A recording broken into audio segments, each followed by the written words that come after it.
Welcome to Reality is Undefeated. I'm at Gatewood. Thank you for tuning in. You guys know that there are no borders, right? Human beings have found ways to circumvent every single natural border on this earth, from large bodies of water to rivers to mountains to canyons. We found a way over, through, under, everything. Everything. The only person and the only thing that's keeping you in that apartment, in that house, in that neighborhood, in that city, in that state, in that country, in that continent is you. The world is your playground. Say what you want to say about the passport bros. One thing you cannot say bad about them is that they have not made the world their playground. That's their stomping grounds. They didn't have to look at the women on IG and just look at them. They pulled up on them. And that's why they're having favorable outcomes. But it goes far beyond women and men and all of that. Do you know how many favorable outcomes, exist beyond the immediate area that you're inhabiting?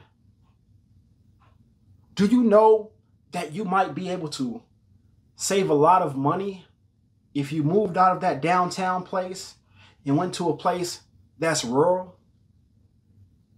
If you moved out of that house in the burbs and went to a home with some land that's rural, yeah, you might have to drive an hour or so to get back to the city to get some groceries. But man, do that once a week, boom, boom, then you back at home, especially if you work remotely. Especially if you're someone who's retired, living on a fixed income. Create favorable positions for yourself. I used to want to retire in San Diego. Like, San Diego is my favorite city. I love San Diego. But anybody who knows San Diego, anybody who knows like how money works in San Diego, you know that the only area that's pretty much more expensive than that is the Bay Area. I think San Diego might be more expensive to live in than New York. I think you could afford something in Manhattan for cheaper than you can afford in downtown San Diego. I used to want to live in San Diego and retire there. Now I'm looking beyond. My father-in-law about to go down to Mexico City with his wife. He just retired at 55. I'm on pace to retire around that same age. I'm not going to be sitting here trying to live off $3,000 a month in my pension, plus, whatever I got saved in the bank, plus whatever I have coming from, other incomes, and trying to live in a place that's going to cost me $2,000 for one bedroom, $3,000 for one bedroom. I'm not going to be doing that. No, I'm going to look at Mexico City. I'm going to look at Colombia. I'm going to look at, Africa, places in Ghana, places in Tanzania. I'm going to look abroad. I'm going to find the most favorable outcome for me in that situation. We see that a lot of women go down to Mexico right now as it is to get certain procedures done, whether that be a cosmetic procedure or a procedure to, reverse their tubes from being tied, because it's a favorable outcome as far as the price. We know it's a lot of people that sell those medicines. I know someone who goes to Mexico just to get the medicines that cost an arm and a leg at the pharmacies here. So like I say, you can't get upset at the passport bros for finding a favorable, position for themselves. You should do the very same for you. I don't like how, we have people on the streets that get a fixed income. They just can't afford anything in their area, but they won't leave their area. They won't leave their area. Bro, do y'all understand there's so many places in the United States still that's very affordable? It's just not a major city. You're just not around all the noise, all the hype, all the entertainment, all the activities. But I'd rather, live comfortably in the countryside and come to town once a week, come to town once a month for entertainment, than live struggling in the middle of the city and can't even enjoy the entertainment because I can't even afford it at that point. And it's a lot of us, like I say, who do this.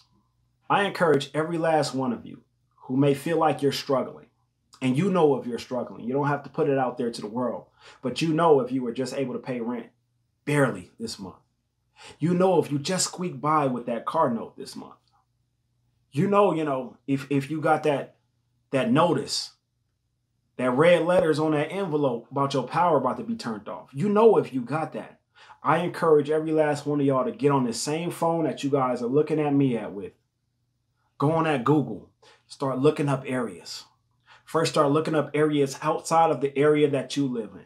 See if the amount of, time it would take, that 45 minutes to an hour to get into work, or the amount of fuel it would take. See if that's an advantage over paying the higher price of living in that city. See if what you're doing, you can do remotely. And if you're living remotely, it's really no excuse, right? But see if there's something that you can do, maybe for another company that's remotely, to where you can live in an area that's a lot more favorable for you, but still make the same income if you're making a decent income. And make no mistake about it, there are people making very decent incomes that are struggling right now. And it's really no fault of their own. This is just capitalism. This is what happens when we look at everything and we say, oh, flip this house, flip that house. Flip that house, flip this house. Buy this investment property, that investment property. Every time you flip a house, the only thing that happened to that house is it became less affordable for another family to live in. That's it. This is the type of things that I mean when I say we do things for the now.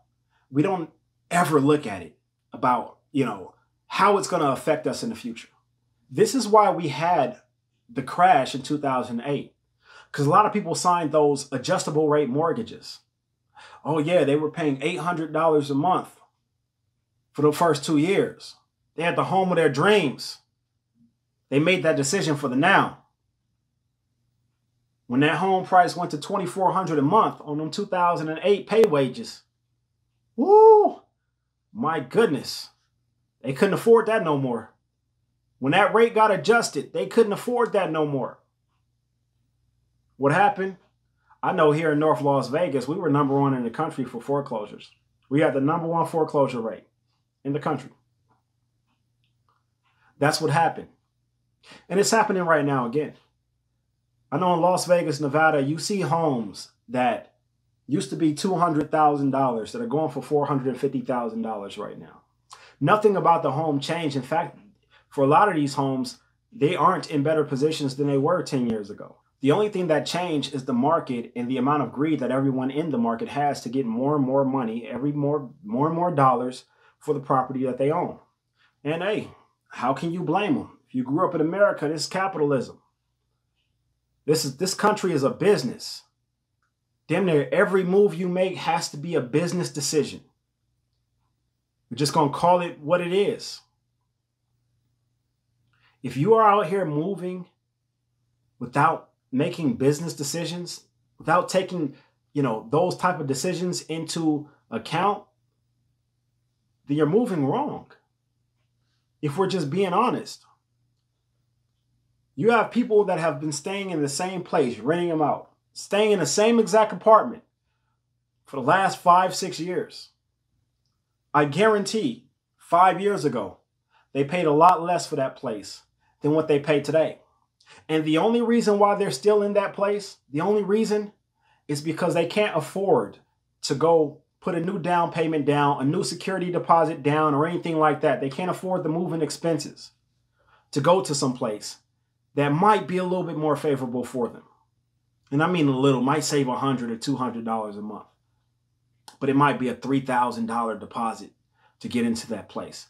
So instead of paying $1,500 for something a month, when you're paying $1,700 a month now, when you used to pay $1,200 a month, it's still more favorable to you in your mind to stay in the $1,700 a month place, you know, and not save that $200 a month because of that $3,000 security deposit. You know, that's 15 months worth of deposit to, you know, offset that cost, you know. But right now we're in the crunch time, man. This is crunch time. This is the time where everyone has to make decisions that are favorable for them. If you got to let something go, man, listen, let something go. Hell, it might be on your credit for the next 7 years, but are you going to last the next 7 years? Let me ask you what's worse. Having messed up credit for the next 7 years, we're struggling trying to pay off something you really don't need for your credit over the next 7 years. Hey, man, listen, these are the type of decisions that as adults we have to make every day. I did a video, you know, hell, 2 years ago at this point, you know, at least that's what it seems like, where I told you guys about me going into the Smiths to get my $2 and something cent, you know, refund, you know, and how the lady looked at me crazy because I came into the store to get a $2 and something cents refund on my fuel purchase. But like I told y'all, we make $2 and something cents decisions every single day. We pay $2 less for this bread over that one. We pay $2 less for this pack of meat over that one. It's just the type of decisions that we have to make every day as adults. Some of us pay $2 less for our t-shirts. We pay $2 less for the lamp at Ross. Like, this is the type of decisions we have to make every day.